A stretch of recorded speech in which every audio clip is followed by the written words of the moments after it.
made that something part of your career path, please ask those questions. Otherwise, we'll get started. And just raise your hands if you have something. Okay.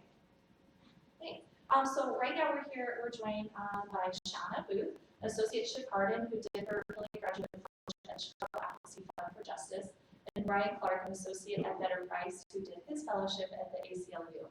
And then slipping in here would be Mark Lenahan, an associate at Winston Straw, who did his PILI fellowship at Cabrini Green Legal Aid.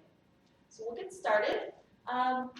You guys could each briefly introduce yourselves and include the work that you did as a PILI at your graduate fellowship and the matters that you've been involved with since then. Sure, I'll go first. So, Shauna Booth. I'm a third-year associate at Shiv Harden. I'm currently in our general litigation group. Predominantly focus on sports and entertainment law, protecting professional athletes' right of publicity, and then complex litigation matters, which run the gamut from state litigation to trade secrets. I did my PILI at Chicago Advocacy Fund for Justice, and the work that you do at Chicago Advocacy is a little bit different type of pro bono, and I love to quote Malcolm Rich, the executive director of Chicago Advocacy, when he says that lawyers have an obligation to do two types of pro bono work. One is representing individual low-income clients that your typical pro bono lawyer thinks about. But the other is one that people don't really think about, and it's what Chicago Advocacy gives you an opportunity to do, and that's focusing on systemic reform. Fixing the system here in Cook County and statewide, so it benefits thousands of individuals, not just one. And so that's what I did at Chicago Advocacy. I focused on systemic reform, and my project was actually creating a new in Cook County for it was more of a diversion program. So currently, Cook County, or at that time, Cook County had these one-off diversion programs, which maybe 50 defendants went through annually, and it was for nonviolent drug offenses and first-timers. And so it helped people, and it worked, but 50 defendants out of the thousands of those types of crimes that go through our court system. So what we did at Chicago Advocacy is we put together, looking at best practices of other jurisdictions that do this, and we put together what we thought should be an entire court system of diversion. So we pitched it to the Illinois Supreme Court. My job was to actually draft the proposal that went to the Illinois Supreme Court.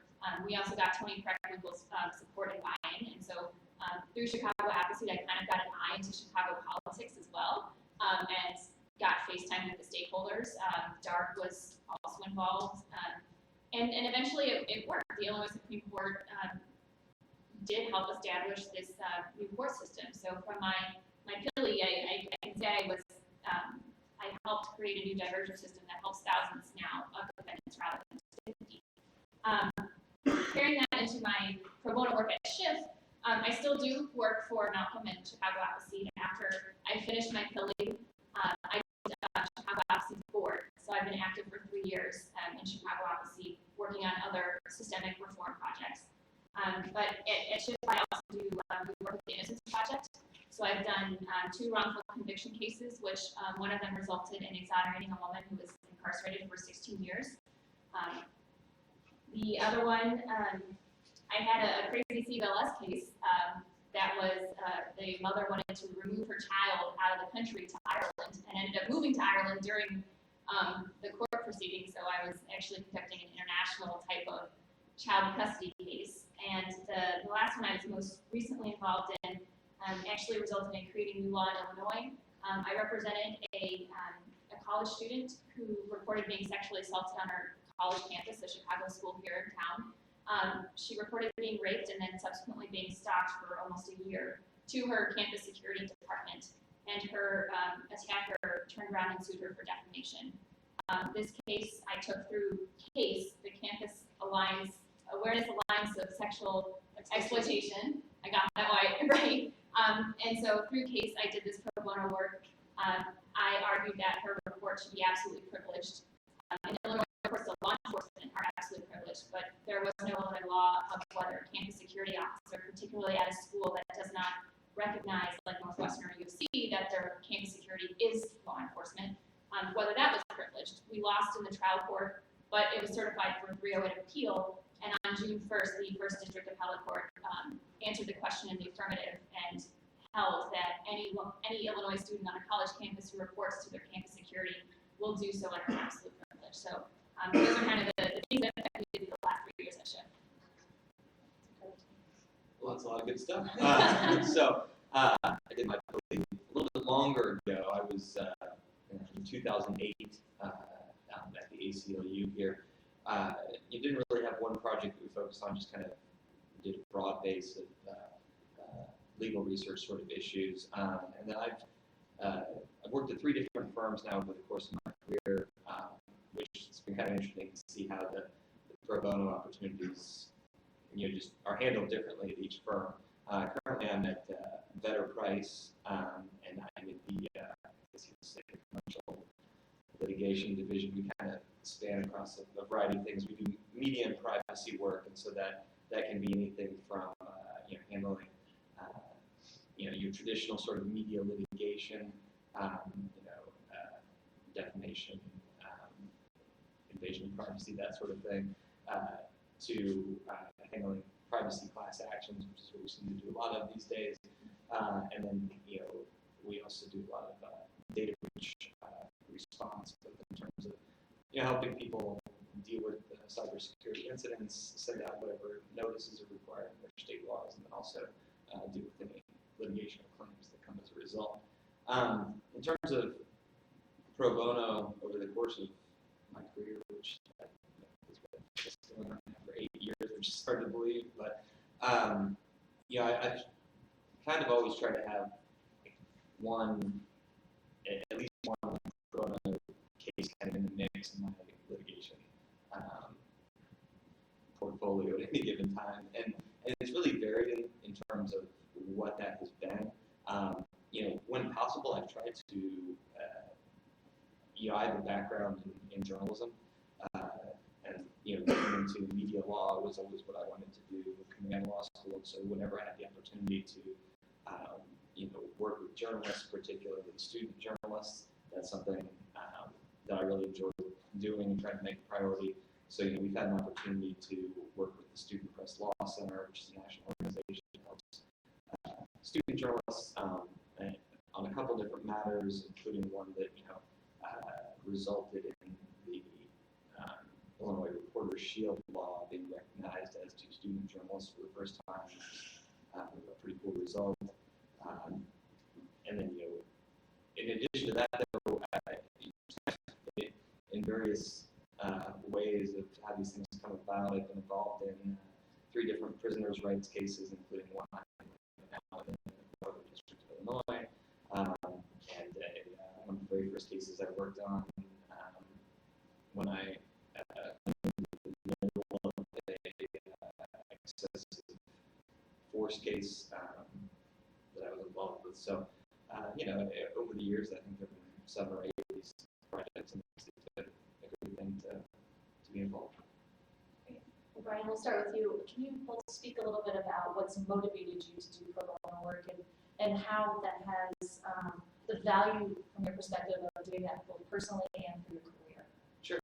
So, I think in a room like this, everyone's going to probably understand that, at least in my opinion, when you're out there, when you join the bar, when you become a lawyer, you've got this skill set, you have kind of, in my mind, at least some obligation to use those powers for good in some sort of way. A lot of times, particularly when you end up at a big firm, it's not that you're doing anything bad, but I always joke with people that a lot of times it's one big company fighting with another big company over who gets more money. And while that's important and obviously important to your client, it's whether or not you're actually benefiting society in a huge way. There are days where you wonder about that. And so for me, it's always been important to have something on my plate that I can turn to and view as more of a passion project. Look at it and be like, look, this is somebody who really needs my help that isn't going to get it in another way. And so that's, in terms of kind of just from a personal standpoint, why it's always been important to me.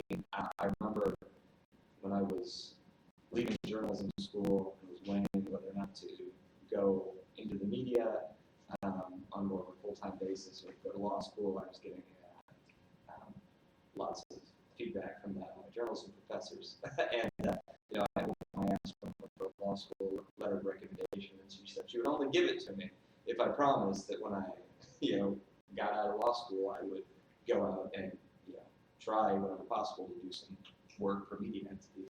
And I told her I would, and I meant that. So that's something I've always tried to do. But more selfishly though, it's been beneficial from a career standpoint as well.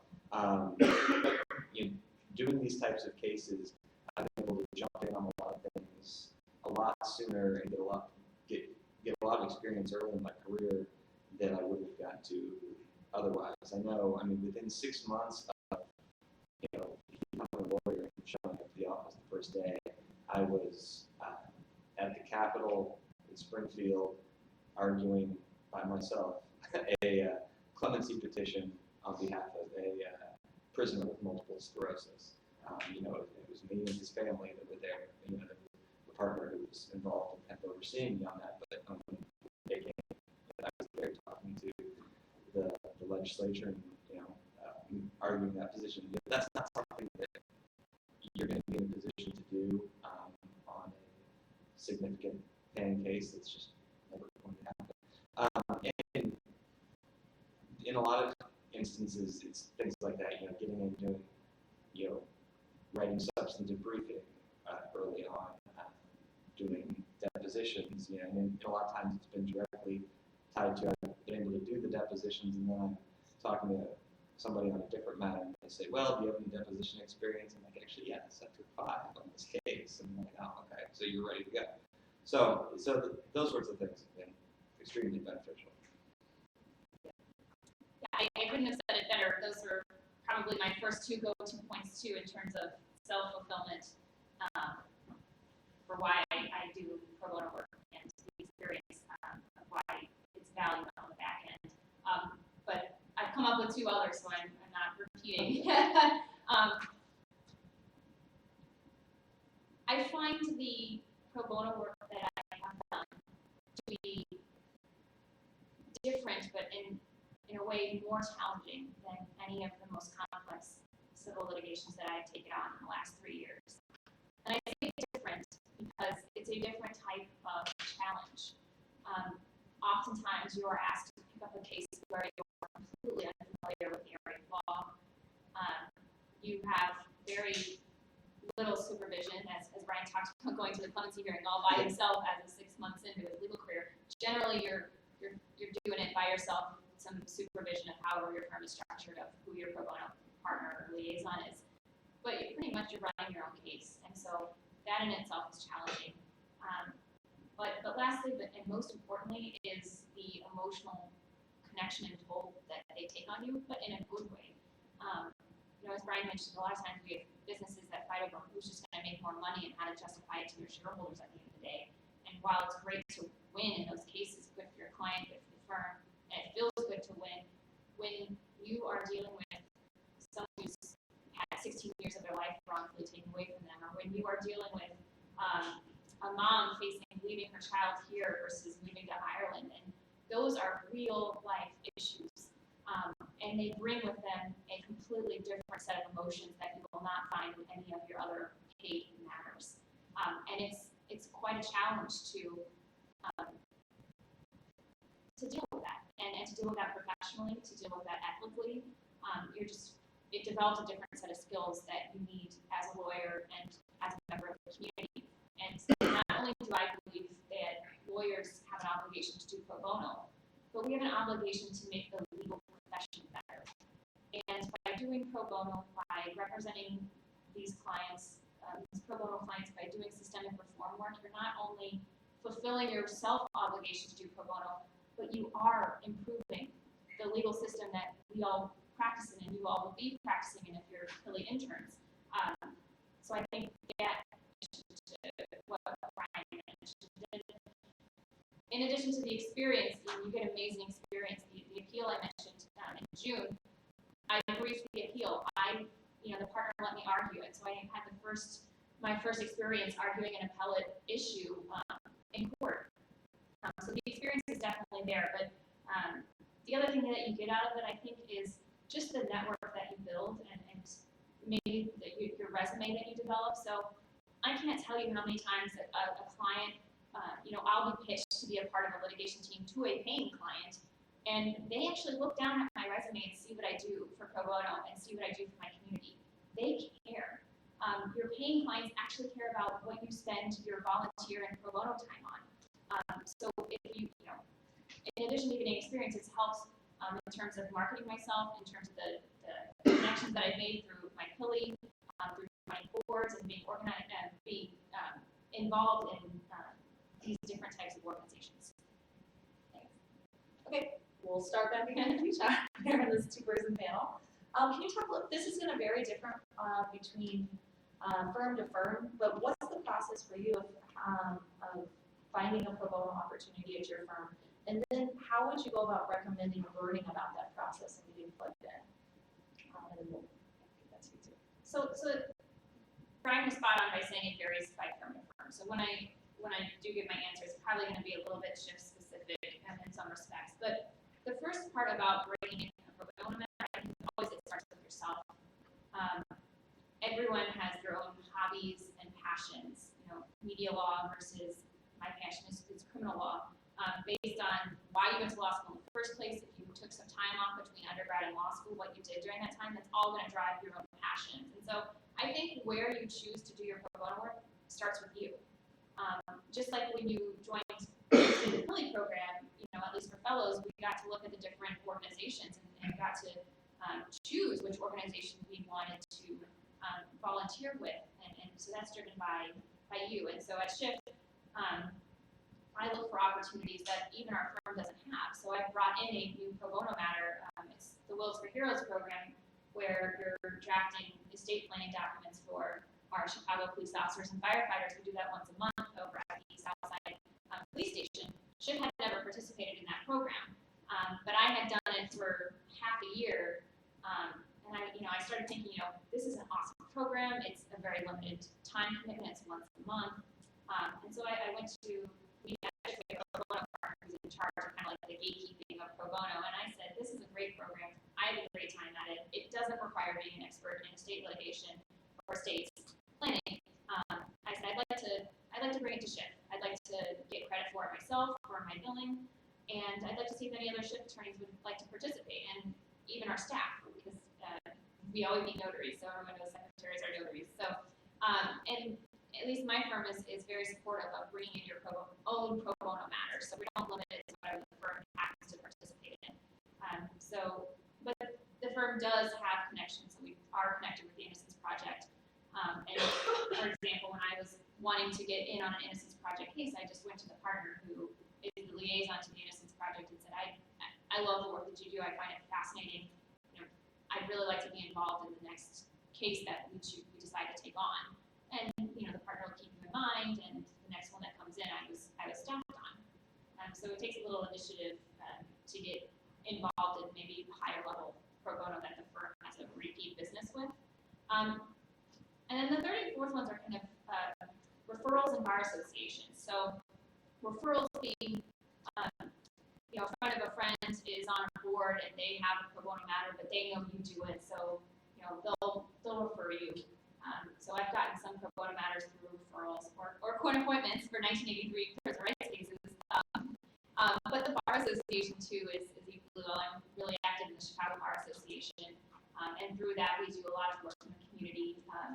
Legal prep charter school is a high school in our area that I frequently go out at and do cleanup days. I teach negotiation classes to their students, and so through that, you start to develop. If Rayther at Legal Prep ever has an issue, he knows that he can go to the Chicago Bar and certainly will get someone from the Chicago Bar to help him out on any pro bono case that he has. So being active in your bar associations, I think, is another great way to find pro bono opportunities. Obviously, ways to do it. I have a bit of perspective on this because I've been at 3 different places, all of which I started out my career at what was then Sun and Shine Matthew Rosenthal, which I guess is now under the Denny's umbrella. And they had the similar sort of model. I think they probably still have this, but a full-time pro bono partner that's what a person's entire job is dedicated to running kind of the pro bono program and making sure the firm is involved in those sorts of initiatives. And in that case, it's easier to find, at least for me, it was to find a hook because you just go to that person and say, hey, I want to get involved. When something comes up, keep me in mind, and was able to get involved that way. I then moved over and started the Chicago office of a Kansas City-based firm called Lathrop Engage. And one of the things I've learned over the years is that the Chicago community, when it comes to pro bono, has a really strong pro bono presence among the big firms. A lot of the biggest firms in town are really devoted to doing pro bono work, and that really drives kind of the atmosphere of the whole community. What we found out in starting the Chicago office of a Kansas City-based firm is that that's not necessarily the case everywhere. And so while they weren't opposed to doing pro bono work, there was really no mechanism in place at all. We would say, hey, we have this idea for a pro bono opportunity, but how do we set, even something as simple as, how do we set that up in the billing system? And they're like, well, they're not going to pay it. So it was a whole big thing, and then either there wasn't that single resource to go to, or really any resource to go to. Another thing that I'm sure always matters to young associates. I mean, obviously, everybody wants to do the work just to do the work, but you'd also like to get some credit for it in terms of your hours. That was something else we had to work out because there was, at most of the big firms here in town, there's going to be some number in place that you're going to need to count towards your billable hours credit. That was not the case at that firm. So, we just had to figure all that out. And it ended up, all being workable, but it was a little more complicated because there wasn't, that actual system already in place that you could take advantage of. And so because of that, it did become more about building some connections with some outside organizations. I mentioned, the Student Press Law Center. That's how we got some of those to come in. And really, it's just I've always found that the best way for me to get on to pro bono matters is to keep my eyes and ears open, and then if the opportunity presents itself, say yes, and try to figure out the details later. But it's when that opportunity is there.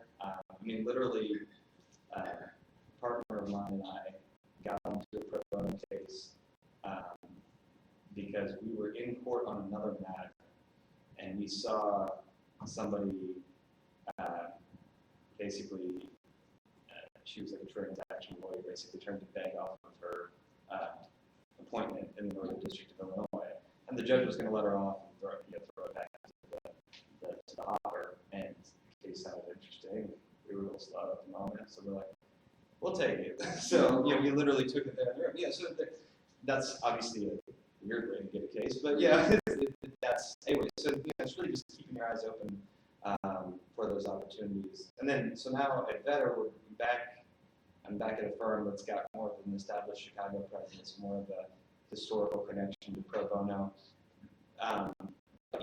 The system's a little bit different.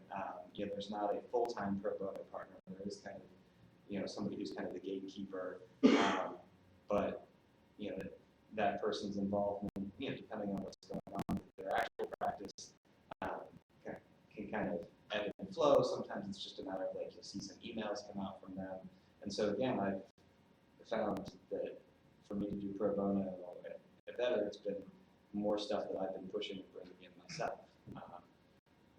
Which they've been happy to do. And I have one case that really kind of ballooned on me, and I ended up doing a lot of work over in Iowa on a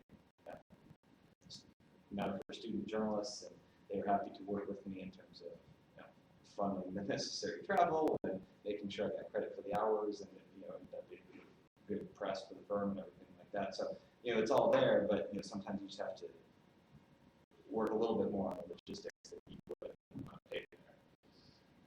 Yeah, questions? Have you ever been asked to back off of pro bono or to stop taking cases? I have not either. I mean, SHIP is unique, but we actually don't have a limit of how many hours we do. My first year, I had 350 hours of pro bono approved, 1-to-1 for billable. Last year, I had 400 hours approved. So I've never had anyone tell me not to. And I think the firm sees it as a benefit. They get for a case that's, we're not getting paid on it, but it's also a low risk case to the firm to where it's not a routine client, so they can really let you go out there and get your feet wet in court, and so they see it as a great training ground for associates, and they do see a benefit from it. Any other questions from the audience? All right. Can you talk about tips on how to find the right fit or the right pro bono matter? You talked about your passion, that aligning, I would imagine, in your schedule, as you mentioned. Sure. But are there any other considerations that you think are important to keep in mind? I mean, well, I've obviously tried to gravitate toward the media things because that's kind of what I have experience with and a passion for. But same token, I've also done 3 or 4 other pro bono matters that weren't that, and I also found those to be fascinating just because they were different and not something that I was used to doing. I don't have much occasion to go over into the Cook County Jail. So you get to have different kinds of experiences. So to me, it's just anytime something that's like if that opportunity presents itself and it sounds interesting, check it out, go for it. Now I mean, maybe something that doesn't sound interesting at all. I mean, there are so many good pro bono opportunities that I think you'll be able to find something that interests you. So I wouldn't say, well, whatever the first pro bono thing is that comes along, take it no matter what, even if it's sounds terrible to you. But because that's going to possibly lead you with a bad taste in your mouth and you not want to do pro bono. But I would just say when something comes along, even if it might sound a little bit scary or outside the box for you, and you're like, I don't know, if it sounds like it's something that will interest you, like you can help with, go for it.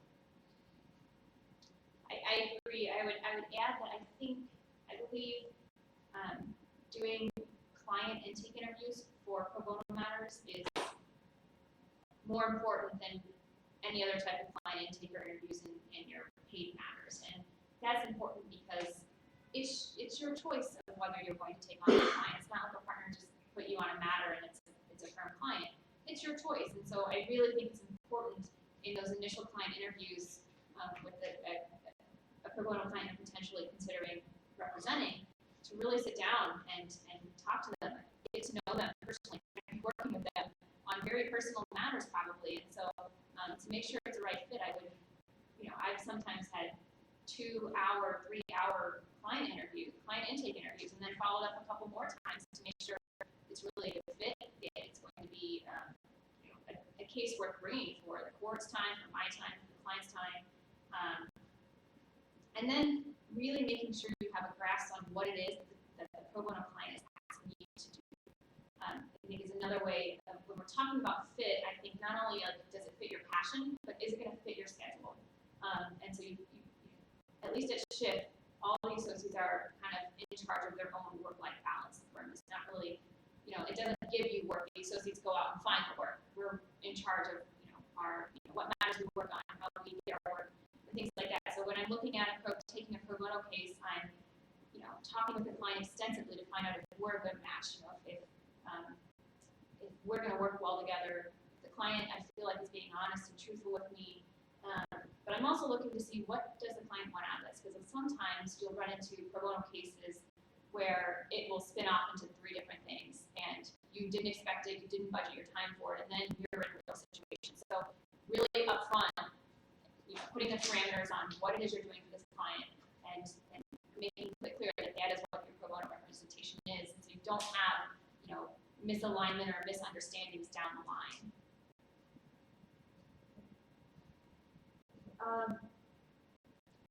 We've talked about a little bit about facing kind of any concerns about stepping outside of your box and your comfort zones, and a little bit about time. Can you dig in a little deeper about how the practical kind of nitty-gritty of how you actually balance your limited time and the expectations of you to have your paid client work?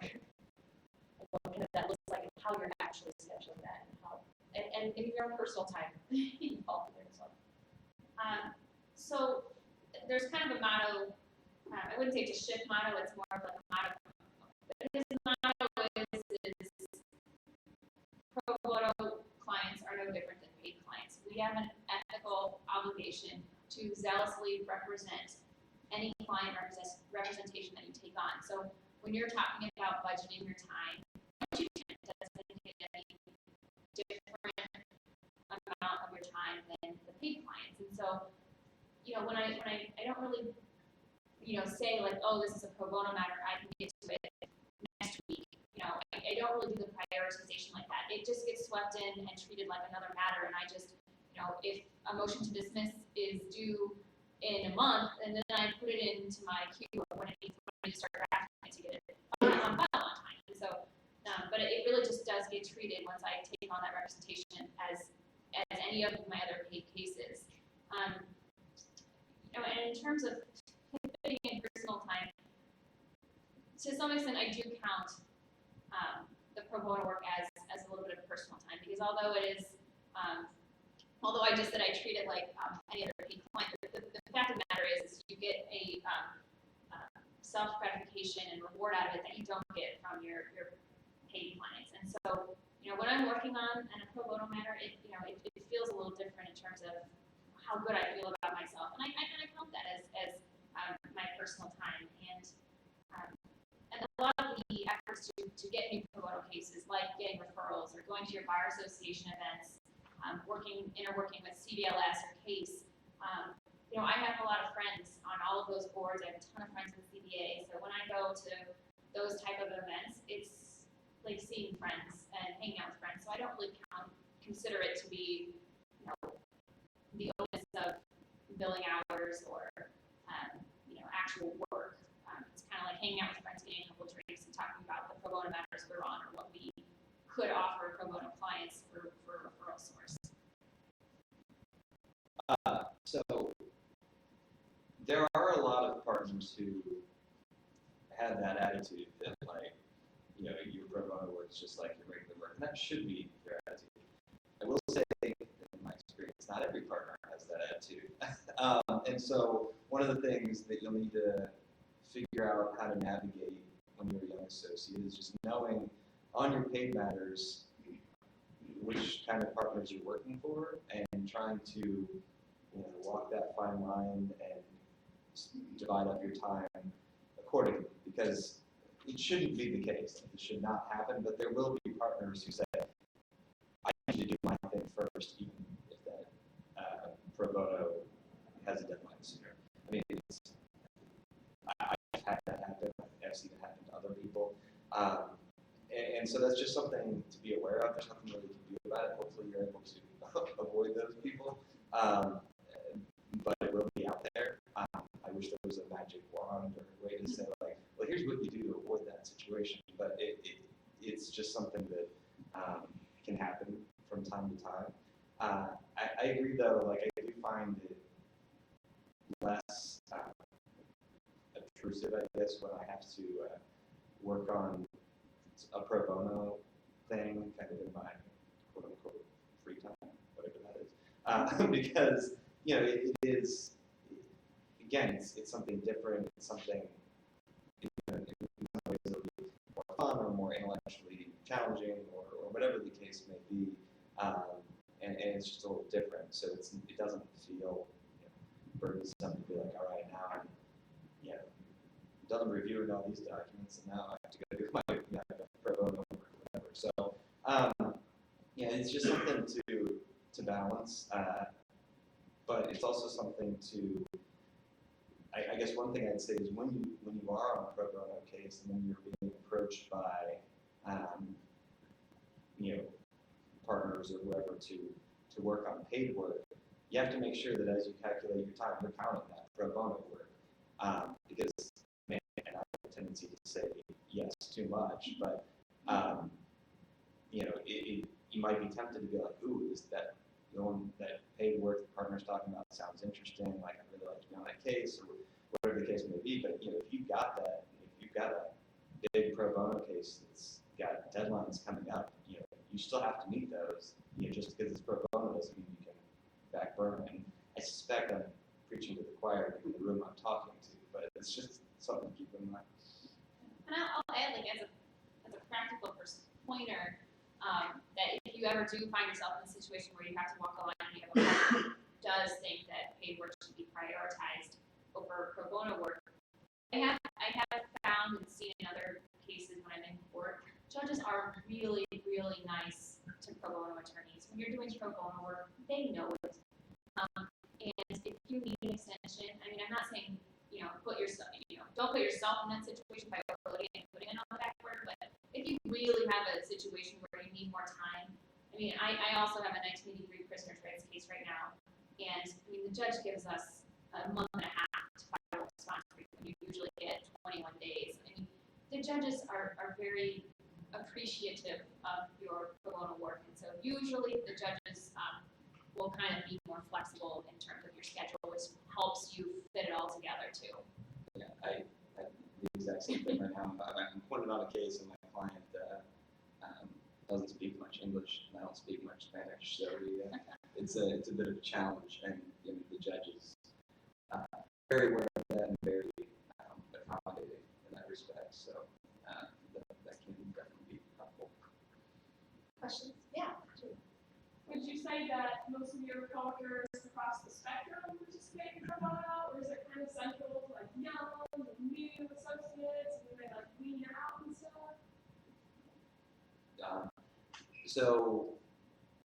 And this is again something that has varied by firm, and I can't really speak to what the culture would be now at Dentons because I've been gone there for a very long time. But when I was there, it was much more across the spectrum.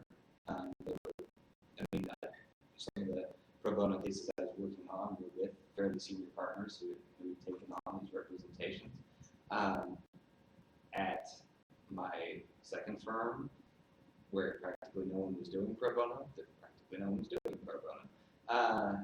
at Better, it tends to be in the younger age groups. I don't particularly know why that is. I don't know if people are just stopping doing it, or if it means that there's been more of a push in the younger group, and that's going to hopefully continue culturally to expand. So that's just been kind of my experience. It's kind of, to me, it seems like more of an issue of like firm culture than it does like individual culture. Yeah, I can say a shift. It spans from the youngest associate to the most senior associate. Our former managing partner was always involved in at least 2 wrongful conviction cases at any one time. And I'd say 75% of the pro bono matters that I talked about or I'm actively involved in have a senior partner who was the referral source and has been involved in the case. So usually when a senior partner gets this case, they find an associate to help them out on it, and that team works together on it. So I'd say shift is probably more around the spectrum. Did you talk about pro bono culture during your interviews or with other associates that were there before you went, or how did you suss that out? Yeah, that's a good point too. Part of the reason I picked Shift is because it had a pro bono favored culture. I was told when I was recruited at Shift that, like I talked about, we don't really have a threshold for how many hours count. I've only gotten enough courage to ask for 400. Maybe this year I'll do 450, but I've never been told no. So I knew going in that Shift was much more pro bono friendly and really encouraged it than maybe some other firms, and it was a priority to them too. They wanted people who had done public service or pro bono work. That's what they were looking for when we recruit now. That's what I look for when I recruit. So that was actually not something that I talked about in all of my interviews. that's in part because my interview process was weird. That's a whole different story that we can go into another time, but yeah, it was really discussed, but there's reasons for that. So. Other questions? How many months in were you at your law firm before you took on the loan? Before I started, the managing partner called me up and asked me to start early, so I could.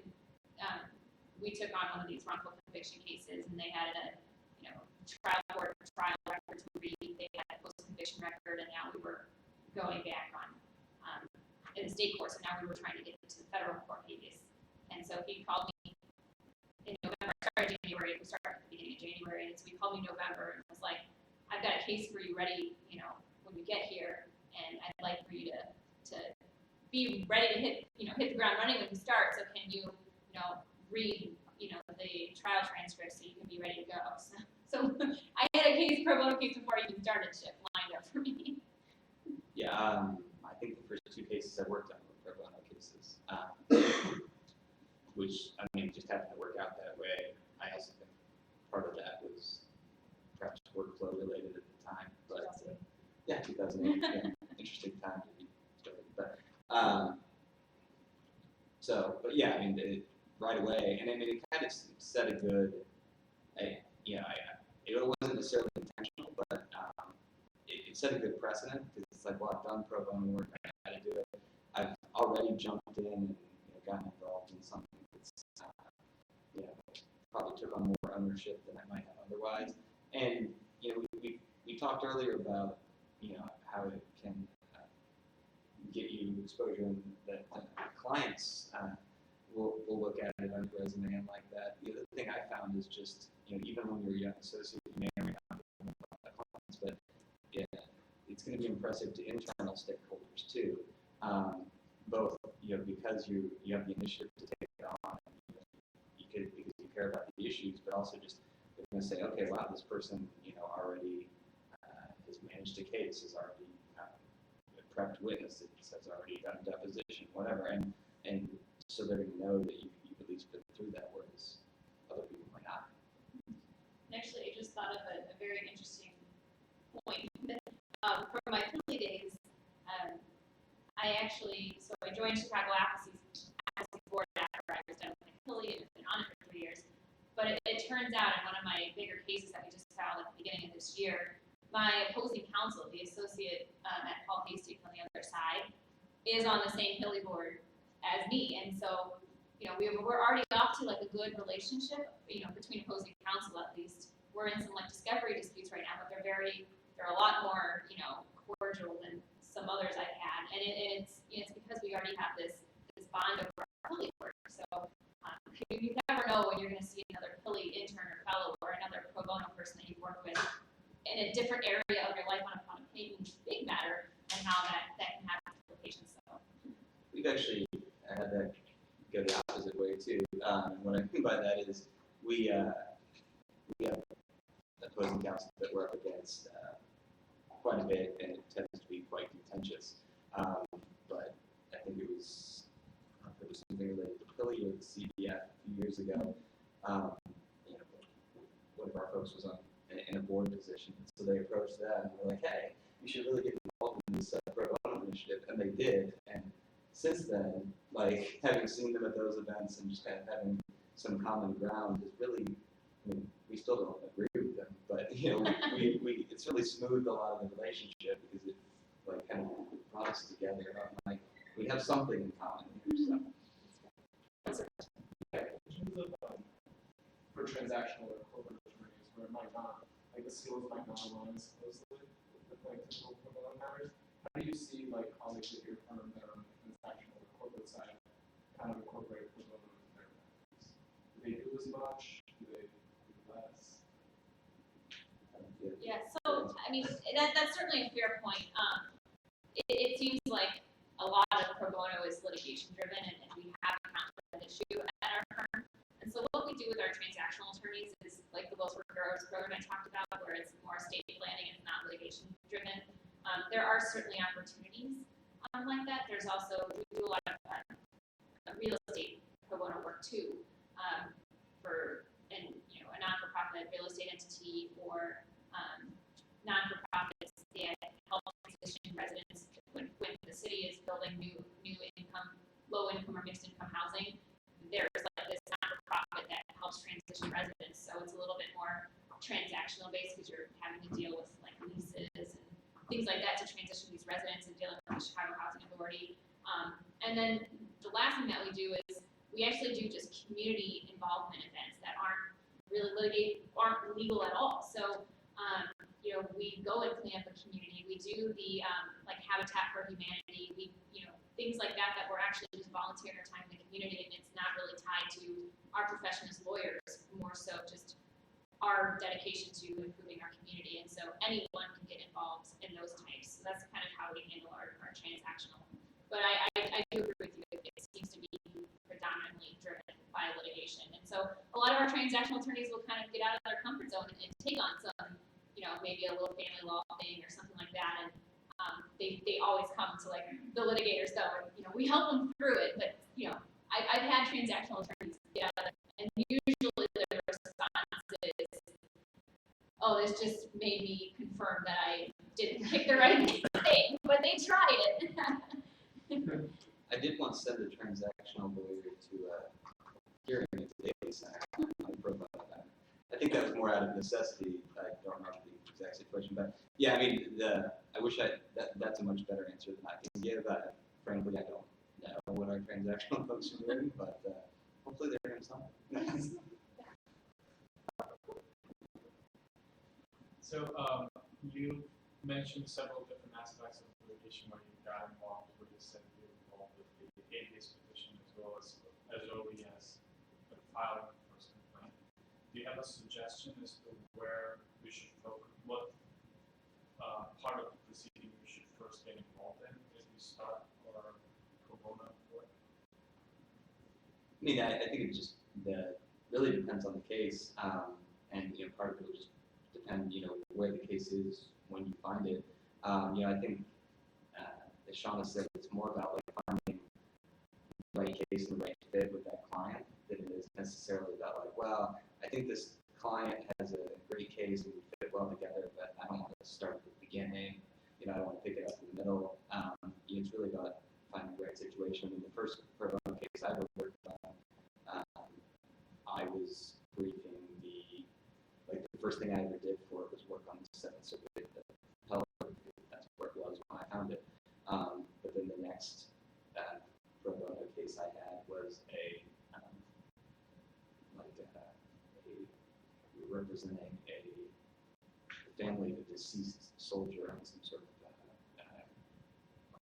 small car transaction in small claims court. Basically, somebody ripped off this veteran, and we were trying to get it squared away. But it was small claims court, so it ended in small claims court, which is very different than what we usually do. So it just depends on where you find it, and when you find that right fit, take it from there. Very quick question. Sure. You guys both talked about how paying clients to do pro bono work, publicity, but the flip side of that is some pro bono projects are more controversial than others. Have either of you been in the position or known of someone else who had a project that the firm just said was too controversial to take on? How did that get resolved? Yeah, so like any paying client, so your ethical obligations apply to pro bono clients that they do to billing clients, and so you still have to write your conflicts checks, even when you take on pro bono cases. So there has been times where a pro bono client actually has a conflict with one of your billing clients, and vice versa, where so your existing client could be your pro bono client, and someone is trying to bring in a new matter. But if there's a conflict, your obligations are to your existing client, regardless of whether that's a pro bono client or not. And so it goes both ways. There's times that we couldn't take a pro bono case because it conflicted with an existing billing client, and there's times we couldn't take a billing client because it conflicted with our pro bono cases. So there certainly are conflicts, the conflict analysis that you have to do ethically. I will say some of the pro bono representation that you could get involved in is very sensitive. So in the sexual assault appeal, the the Chicago Daily Bulletin actually was the first to publish a story on it. And when that came out, our client was very distraught about it. I mean, she's named as a named defendant in the case. She never wanted the fact that she got raped to ever get out. Now here it is in 2 court proceedings, and now an appeal and a published decision. So out of respect for her rights, we had the Chicago Daily Law Bulletin not include her name in the article, and we did not ourselves market and publish it, and did not, speak to any other reporters about it. So there were certain restrictions that we placed on ourselves in terms of marketing, that significant victory for the firm and for our client out of our client's wishes and respect for her. Well, I'm looking at our time, we're 2 minutes past the hour, but I just thought to wind down, is there any, quick thoughts, final thoughts that you may have for those who are sitting on the side of it, who are about to come into where you've been? I think the best advice that I can give you is to keep your minds open and don't lose sight of the value that you've already, you're already sitting here, so you already know that pro bono is important. And I think what happens to young associates at firms is you kind of get bogged down in meeting your billable hours and all that comes with large law, and you kind of, slowly start drifting away from the PILI values and why you're here now. And I think that you can't really have a fulsome, rewarding career without both, without a good billable practice and a good pro bono practice. So I keep your options open and really stay true to doing pro bono and make that a priority in addition to making it through large law firm associate life. No, all of that is perfect. And I would just say, just kind of remember, what brought you here. Maybe it's what took you to law school, maybe it's what got you interested in, doing PILI, maybe it's what got you interested in doing your specific fellowship. And it doesn't necessarily, everybody has some things they're passionate about and they end up working in other ways. But I'm guessing that nobody went to law school and was like, I really need to go to law school for 3 years so I can go just review tons